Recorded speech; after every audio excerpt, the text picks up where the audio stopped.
చేస్తాడు. రెండవది, ఆయన మందిరావరణంలో నాటబడిన అనుభవం కలిగినటువంటి వారిని వర్ధిల్ల చేస్తాడు. మూడవది, దేవుని యొక్క మార్గంలో ప్రయాణం చేసేవారిని వర్ధిల్ల చేస్తాడు. యెహోషువ గ్రంథము 1వ అధ్యాయము 8వ వాక్యం చూడండి. యెహోషువ గ్రంథము 1వ అధ్యాయము 8వ వాక్యం. ఈ ధర్మశాస్త్ర గ్రంథమును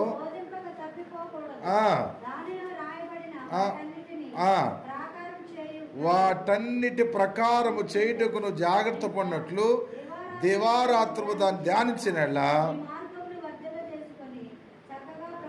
చూసావయ్యా, నీ మార్గమును ఏం చేస్తావంటే వర్ధిల్లా చేసుకుంటావు. మొట్టమొదట ఎక్కడ నెమ్మది వచ్చిందంటే యెరూషలేము క్షేమం కొరకు ప్రార్థన.